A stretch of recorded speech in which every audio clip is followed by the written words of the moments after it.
Karachi university کی academic council کو بھی ہمیں خراج تحسین پیش کرنا چاہیے کہ انہوں نے HEC کی پالیسیز کو رجسٹ کیا.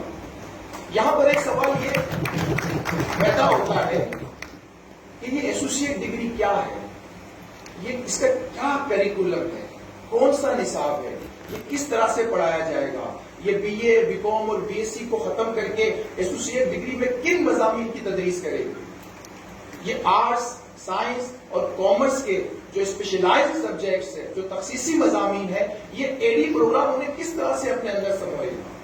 اور کیا ہمارے کالجز میں اتنی کیپیسٹی ہے, کیا یہ اینول سسٹم کے تحت ہوگا, کیا یہ کالجز میں نیا سیمسٹر سسٹم نافذ کریں گے, کیا کالجز کے اساتذہ کی رہنمائی اور تربیت اس حوالے سے کی گئی ہے یا نہیں کی گئی.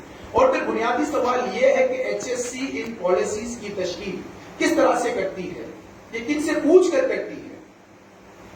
کیا higher education commission stakeholders کے ساتھ مشورہ کرتی ہے, طلباء کے ساتھ, اسٹوڈنٹس, پیرنٹس کے ساتھ, ٹیچرز کے ساتھ, یا صرف ڈاکٹر خالد عراقی کے سوا سرکار دربار کی ہاں میں ہاں ملانے والے خوشامدی وائس چانسلرز اور ریکٹرز, کیا ان کے ساتھ ہی کنسلٹیشن کا عمل کافی ہے.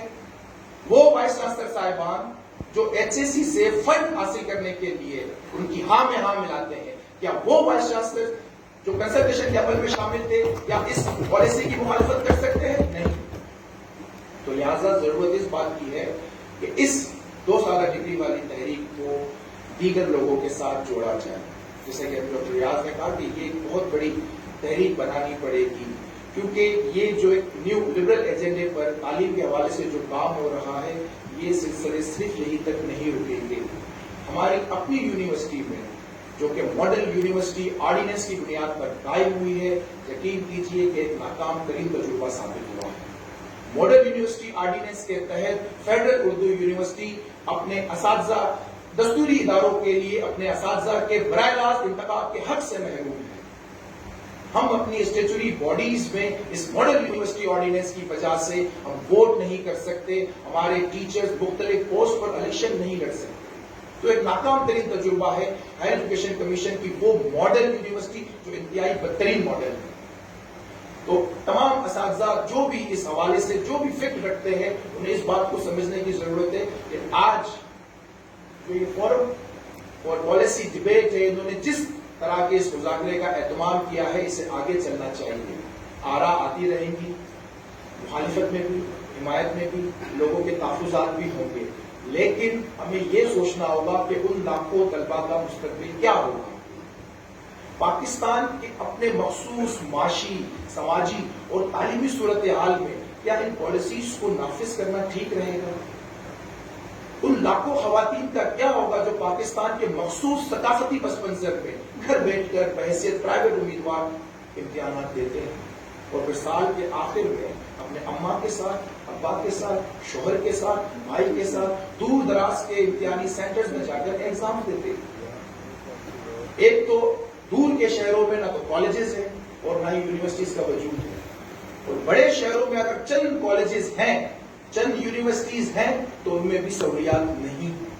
تو کس طرح سے اس ایسوسیٹ ڈگری کو, کس طرح سے اس پرائیویٹ ایگزامینیشن کو, کس طرح سے ان سب چیزوں کو یہ خاتمہ کرنے کی طرف بڑھ رہے ہیں؟ کیا ان لاکھوں اسٹوڈنٹس کو جو بحیثیت پرائیویٹ امیدوار اپنی جابز کے ساتھ, اپنی نوکریوں کے ساتھ اپنی تعلیمی قابلیت بڑھاتے ہیں, کیا یہ ان سے اس موقع کو نہیں چھین رہے ہیں؟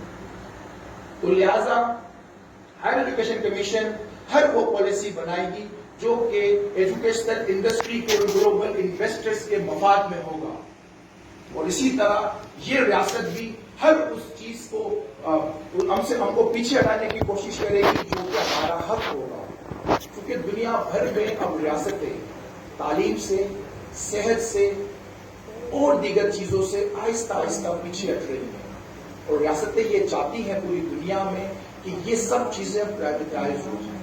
آپ بیمار ہیں تو آپ اپنے علاج کے پیسے خود جنریٹ کریں, آپ کو تعلیم حاصل کرنی ہے تو اس کے پیسے آپ کے اپنے پاس ہونے چاہیے. یہ دنیا بھر میں ایک ری شفلنگ اس طرح کی پالیسیز کی ہو رہی ہے, لیکن دنیا بھر میں ان سب چیزوں کے خلاف مزاحمت بھی ہو رہی ہے دنیا بھر میں, اور جہاں جہاں مزاحمت مضبوط ہے وہ کچھ نہ کچھ آزادیاں حاصل کر پا رہے ہیں. اگر آج ہم مزاحمت نہیں کریں گے تو یاد رکھیں کہ جو تھوڑی بہت آزادیاں ہمیں حاصل ہیں وہ بھی چھن جائیں گی اور آہستہ آہستہ ہماری لبرٹیز چھنتی جا رہی ہیں. تو آج میں سمجھتا ہوں کہ ان طلباء کو اپنے تعلیم کے حق کے لیے کھڑا ہونے کی ضرورت ہے جن سے تعلیم کا حق چھینا جا رہا ہے. اور معاشرے کے ان تمام باشعور افراد سے بھی میری یہ گزارش ہے کہ وہ ان طلباء کے ساتھ ان کے تعلیم کے حق کے لیے کھڑے ہوں، کیونکہ جدوجہد کرنا اور لڑنا ہی راستہ ہے. اگر ہم نہیں لڑیں گے، جدوجہد نہیں کریں گے تو یہ ان پالیسیز کے نتیجے میں جو ہمارا حشر ہوگا وہ سب کو پتہ چل جائے گا. بہت بہت شکریہ کراچی یونیورسٹی کے اساتذہ کا، ایک بار پھر شکریہ کہ انہوں نے اس اہم مسئلے پر ہمیں دعوت دی اور ہمیں گفتگو کرنے اور ہماری گفتگو کو یہاں پر سنا. شکریہ.